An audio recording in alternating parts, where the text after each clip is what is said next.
मुझे पहली बार यहाँ पे आने का अवसर मिला, ऐसा लगा मानो हम उड़ीसा में ही हैं। और जिस तरह से उड़ीसा के महान संस्कृति आज इस अभी जो हम लोग छोटा वो वीडियो हम लोग देख रहे थे, उसमें पूरा बताया गया है।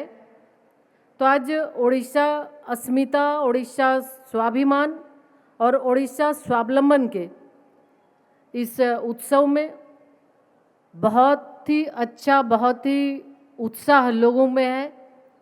और इस तरह के कार्यक्रम के माध्यम से वाकई में हम राजधानी में हैं, दिल्ली में हैं, लेकिन यहाँ पे आने के बाद लग रहा है हम उड़ीसा में हैं। क्योंकि उड़ीसा की अगर हम देखें तो जितने भी प्रदर्शनी में लगे हुए हैं, एक एक करके सभी जो वहाँ की संस्कृति है, वहाँ हमारी बहनों के द्वारा बनाए गए उन सारे चीज़ों को प्रदर्शनी में लगाए गए हैं। जो कला है, उनके द्वारा जो कौशल है, उसको इस कार्यक्रम के माध्यम से दर्शाने का दर्शाने का जो आपने दर्शाया है, ये बहुत ही अच्छा है कि हर कोई उड़ीसा की समृद्ध संस्कृति को, समृद्ध कला को सब लोग देखें और उसको भी जाने। जो एक भारत श्रेष्ठ भारत का माननीय प्रधानमंत्री जी का जो कार्यक्रम है,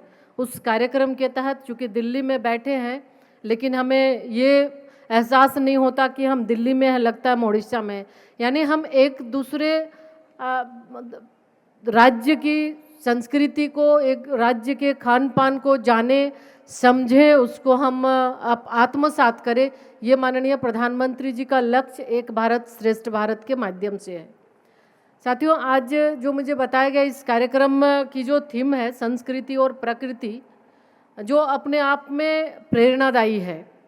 और हमने देखा कि इस डॉक्यूमेंट्री के माध्यम से कि उड़ीसा की विरासत, संस्कृति, पर्यटन और विकास को दर्शाती एक प्रेरक डॉक्यूमेंट्री जो विकसित भारत 2047 के लक्ष्य को इस के माध्यम से दर्शाती है कि कैसे जब माननीय प्रधानमंत्री जी का जो संकल्प है विकसित भारत, तो जब राज्य विकसित होगा तब हम विकसित भारत की कल्पना कर सकते हैं। तो उड़ीसा ने इस डॉक्यूमेंट्री के माध्यम से जो विजन है उसको इस डॉक्यूमेंट्री के माध्यम से दर्शाया है। निश्चित रूप से आज अगर हम देखें तो इस पावन भूमि में बहुत ही गौरवमय इतिहास रहा है और साथ ही साथ उड़ीसा में अपार संभावनाएं हैं। अगर हम टूरिज़्म की हम देखें या फिर अन्य हमारे विश्व प्रसिद्ध ओडिसी नृत्य की हम बात करें, अनुशासन, समर्पण, हर मामले में उड़ीसा बहुत ही समृद्ध परंपरा, समृद्ध विरासत और समृद्ध इतिहास उड़ीसा में समाया हुआ है। साथियों, उड़ीसा का उल्लेख होते ही मन में महाप्रभु श्री जगन्नाथ जी की छवि स्वतः उभर जाती है सामने। और पूरी की रथ यात्रा की बात अगर हम करें तो ये रथ यात्रा हमें बताती है ईश्वर के मार्ग पर सभी समान हैं और समाज की शक्ति उसकी एकता में निहित है। और जब हम उड़ीसा के शिल्प की बात करते हैं, कोणार्क का वो चक्र हमें निरंतर गतिमान रहने और समय के साथ आगे बढ़ने की प्रेरणा देता है। हमारे पूर्वजों ने पत्थरों पर जो कला दिखाई है, वह आज के इंजीनियर्स और आर्किटेक्ट के लिए भी रिसर्च का विषय है।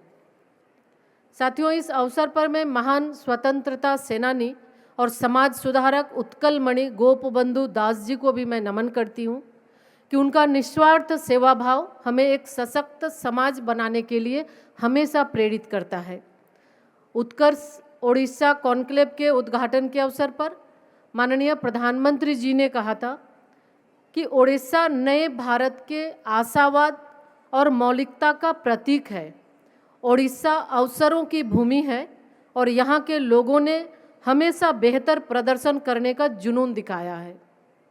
यहाँ आयोजित ओडिशा कॉन्क्लेव और स्टार्टअप समिट इस बात का प्रमाण है कि ओडिशा का युवा अब अपने टैलेंट से इनोवेशन के नए द्वार खोल रहे हैं। ओडिशा स्वावलंबन का नए विचार देश की अर्थव्यवस्था को नई ऊर्जा प्रदान करने में सक्षम है और इस आयोजन में B2B मीट का यह मॉडल रूरल इकोनॉमी को बदलने की भी ताकत रखती है। साथियों, जब भी मैं उड़ीसा की संबलपुरी साड़ी, बोमकाई वस्त्र और पट्टा चित्र को देखती हूँ तो उनमें हमारी उन महिलाओं की, लाखों महिला उनके द्वारा जो उनको विरासत में जो मिली है हमारे महिलाओं को, उसका कौशल और परिश्रम दिखता है। और आज इस प्रदर्शनी में उन सारी हम बहनों को जिनके द्वारा इस तरह जो प्रदर्शनी लगाई गई है, उनके कौशल को हम नमन करते हैं कि बहुत पहले से ही जो आत्मनिर्भर भारत माननीय प्रधानमंत्री जी का संकल्प है, आप उसको आगे बढ़ाने के लिए संकल्पित है। और सी मार्ट जो माननीय वित्त मंत्री जी ने इस बार घोषणा किया है, निश्चित रूप से आप सी मार्ट को लोकल से ग्लोबल मार्केट में जो आपके द्वारा जो वस्तुएं बनाई जाती है उसको पहुंचाने में काफ़ी सुविधा भी होगी। तो हम फिर से, चूँकि उड़ीसा की संस्कृति में अतिथि देवो भव की जो मिठास है वो वहाँ के दालमा पखाला और छेना पोड़ा के स्वाद में भी झलकती है।